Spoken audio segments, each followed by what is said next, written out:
They say the devil hides in plain sight.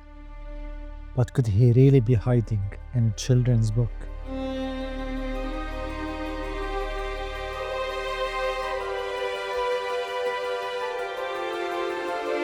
It was a beautiful evening at the beach. My sister and I sat on the sand watching the sun melt into the horizon. We talked about life, memories, and eventually Harry Potter. The books, the movies, the magic. And then she said it. When I have kids, I'm not letting them watch it. Wait, what? Why? Because it's filled with satanic elements. Why would I expose them to that? In an instant, that peaceful quality time unraveled into a heated debate. I found myself defending Harry Potter, justifying my feelings for it. 2 years later, here I am making a video about it. Clearly, I'm not the overthinker. Right? But seriously, how can something so meaningful be considered evil? How could Harry Potter, a story that helped me through my darkest times, be condemned like it's some kind of a disease that children need protection from? If something feels good but carries elements that seem wrong, how do we reconcile with that? Externally, my sister's words sparked a frustration. But internally, they planted a seed. Was she right?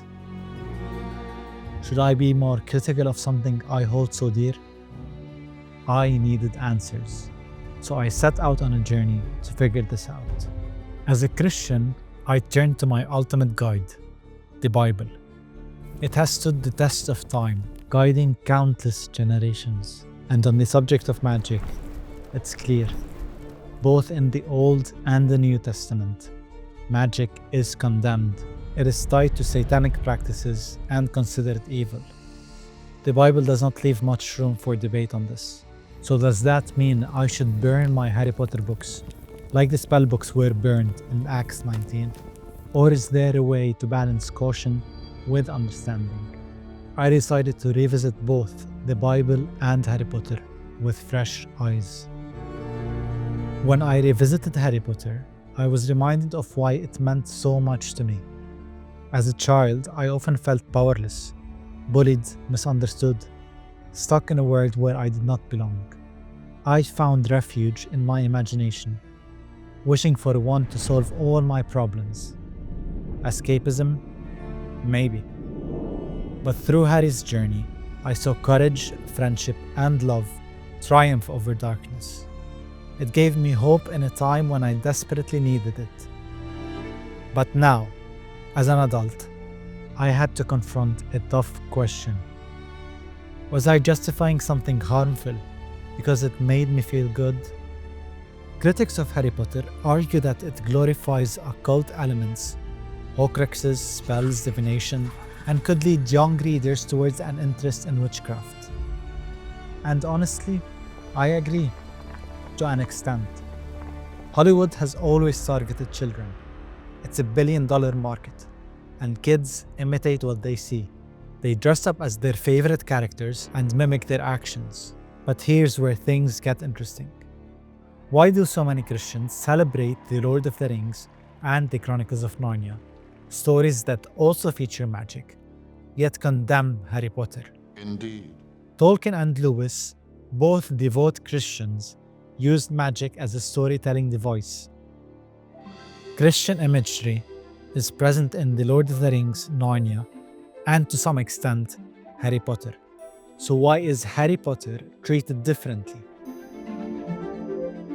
When I read the Bible, I see Moses performing miracles with his staff, just like Gandalf with his staff, or Harry with his wand. Is the issue the size of the magic stick itself? When Moses displays extraordinary abilities, it is labeled as a miracle. Whereas when Gandalf or Harry Potter do the same, it is termed magic. Is it simply a matter of semantics? Or is it the source of that power? Or can Satan also perform signs and wonders too? Miracles meant to deceive? So how do we discern between something inspired by God and something darker? Through this thought process, I realized the issue isn't the presence of magic.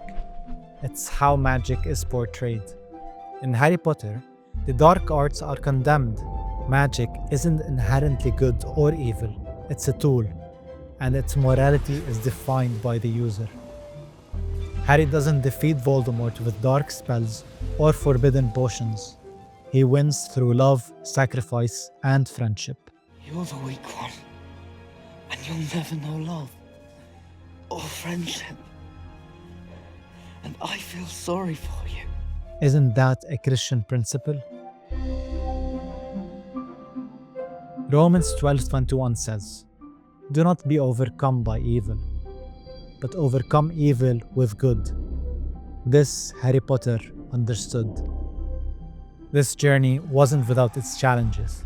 I had to confront uncomfortable truths about how I see Harry Potter and how we engage with media in general. Although J.K. Rowling may not have intended to promote real-world occult practices in her series, however, it's undeniable that she drew inspiration from actual magic traditions. But if I condemn Harry Potter for its magic, what about movies that glorify other sins? Greed, lust, violence. We tolerate it. Why? Because it feels good? But feeling good about something doesn't automatically make it right. Should we stop watching everything? Should we live as hermits, avoiding all influences? Where do we draw the line?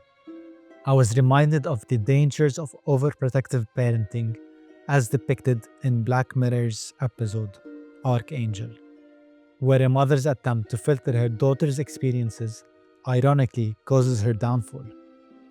At what point does the little become excessive?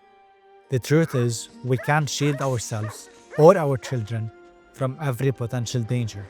Instead, we must equip ourselves with wisdom, discernment, and faith. A wise man once said, "You don't stop your child from going outside because there's a snake. Instead, you teach them how to deal with it." So here's my takeaway. I won't burn my Harry Potter books, at least for now, but I will read and watch with an open, critical mind.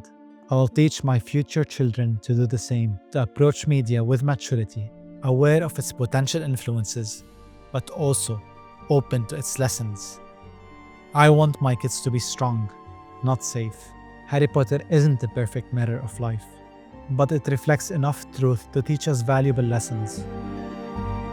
God's wisdom can help us discern what to embrace and what to discard. So what do you think? Does Harry Potter's magic cross the line, or is it simply a tool for storytelling? Let me know in the comments. And if you're curious about Christian symbolism in movies or the power of escapism, stick around. Until then, stay strong, stay thoughtful.